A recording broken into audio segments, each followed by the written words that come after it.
What's going on, guys? Today I'm going to be bringing you a full in-depth guide on Demo Warlock in PvP. So I'm going to show one build, and this is going to be my general build for what I do in solo shuffle, 2s, even 3s. I don't really change anything up, so I'm just going to focus on this because it's been working and I've been able to obtain pretty high rankings on the solo shuffle ladder with it. So I'm going to show it off and hopefully help people out that are trying to push as Demo. So first off, on the left side, we got Feldom. Very important to have because your pet can die and will die. Feral Druids are crazy pet killers with their mass spreading bleeds, so you definitely want that. Demonic Circle, that's pretty obvious. Always need that for the mobility because melee are going to run us down and you're going to need some way to escape.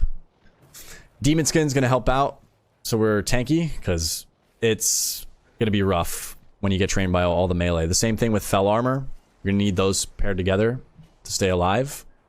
Then we're moving down into the curses. Amp Curse. This you can pair it with like tongues or weakness against rep pallies because you want to try to mitigate some of the crits or the other casters like warlocks getting the tongues on them.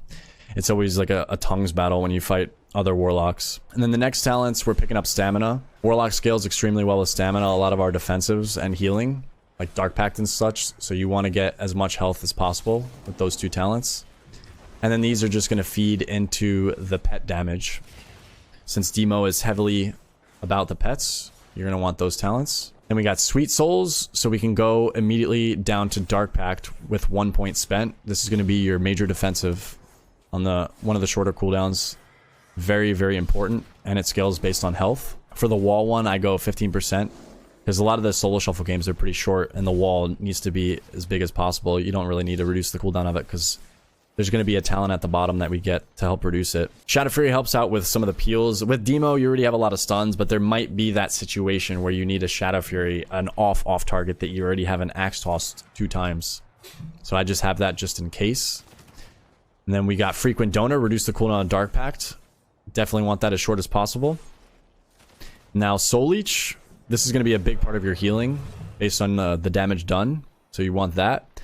And then I put 1 point in a Resolute. Because putting 2 points into it, it doesn't really increase the value as much. As you can see, like, cannot occur once more every 25 seconds, and then 20 if you put a second point. It's kind of a waste. So at least 1 point, super high value.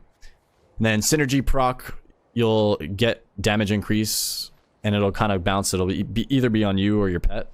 So important to have. Soul Conduit is sick for the portal when you're summoning the Pit Lord. We'll go over that later.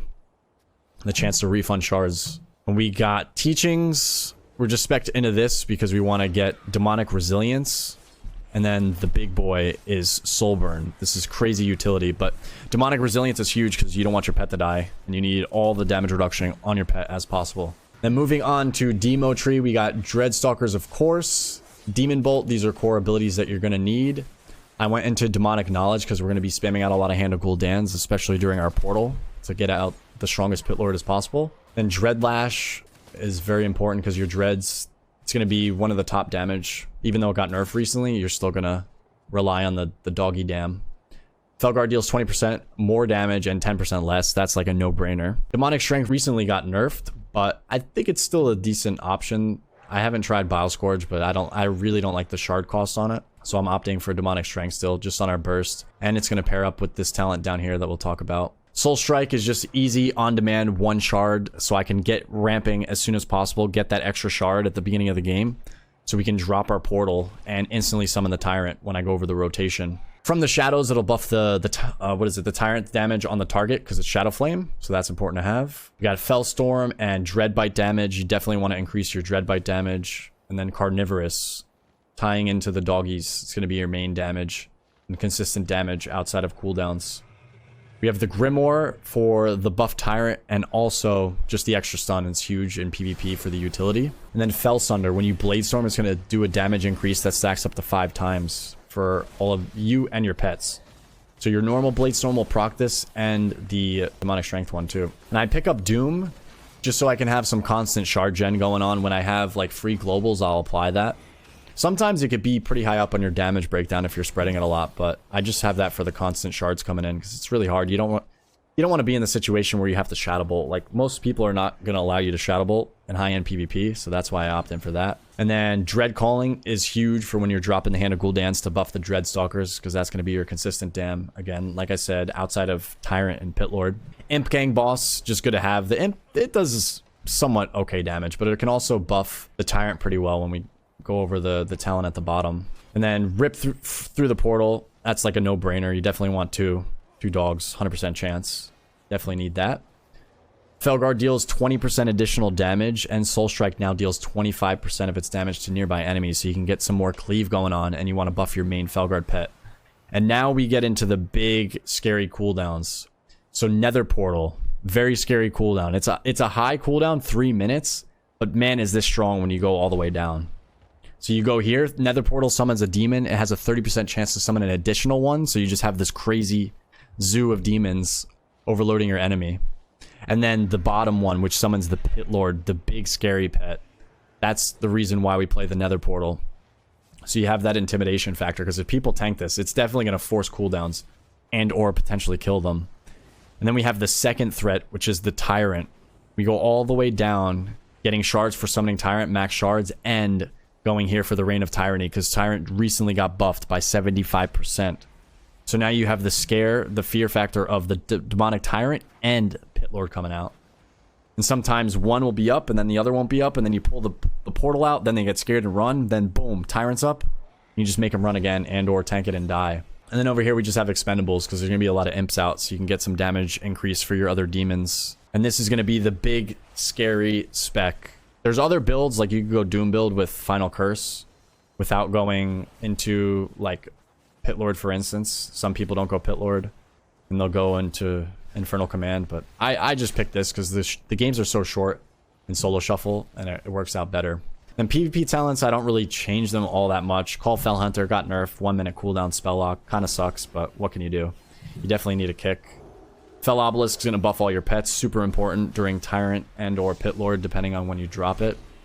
Master Summoner is a must-have. You need to make the Dread Stalkers instant. You do not want to be casting those. Casting in PvP is no good. And then next up, we'll go over the gear real quick. If anybody is confused, I go haste verse on all my pieces as much as I can. I got this crafted neck recently. Haven't got to test it yet, but it is definitely an option. If you need a necklace, you can make this. And then just haste verse on everything. Speed enchants, stats on the chest, speed enchant again. I got the haste enchant on the weapon and the normal pant enchant.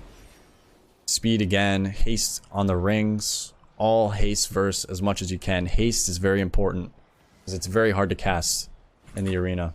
Okay, here we go. I'm going to talk about my opener and kind of my general mindset in arena as Demo. So in Solo Shuffle, the ultimate goal is you need to get your Tyrant buffed as much as possible and your Pit Lord out as fast as you can, because you got to get the momentum rolling on your side.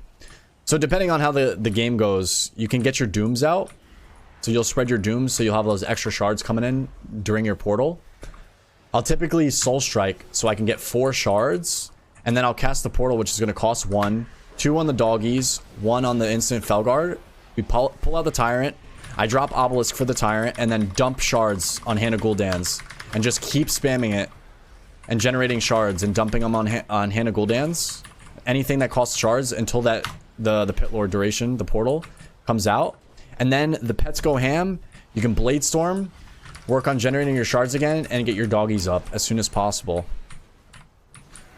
And that is going to be the big burst opener that I do. And then outside of that, it's all about keeping Dooms up. I kind of have the Doom priority a little low when I play this build. The biggest thing is finding a kill target, and all you're doing is generating shards, spending shards, doggies on cooldown. Now I'm out of shards. I don't have Demon Bolt procs, so I'm gonna have to Soul Strike for shards. Build it back up. I'm Shadow Bolting. You probably won't have to, because I don't have Doom on like 3 targets, but normally you'll have Doom on like 2 to 3 targets. You'll be getting enough procs to just Demon Bolt. Cast that, refresh Doom on the kill target usually, doggies off cooldown, spend shards on Hand of Gul'dan, 2 shards to 3 shards, and then keep generating and spending it, because every time you do that, you're stacking up your Dread Calling for the next doggies. And then you wait for your next set of cooldowns, you go for the setup again. As you can see, our Tyrant is going to be coming up soon, so we're getting ready for our next Tyrant. Sometimes we'll hold doggies since you see Tyrant is almost done. And then we're going to start setting it up. So here we go. We got the doggies. Drop all my shards. Pull out the tyrant. Obelisk. Bladestorm. Stun. And then it goes ham. And then that's the second go with the tyrant. And then the next one, your portal will come up. And your tyrant will probably need a little bit more time depending on when you pulled it out. If you pulled it out ASAP or not. And you can kind of stagger them. I kind of just stagger them just because you need pressure overall, especially in solo shuffle. And the dampening is ramping. You don't want to sit and hold on damage. So that'll help out the most. Hopefully that helps. Let me know if you guys have any suggestions on more guides. We're definitely going to have more coming for like Affliction and Destro. But I wanted to get the Demo one out now because I know Demo is probably one of the better Warlock specs and the easier one to play. So that'll hopefully help out a lot of people.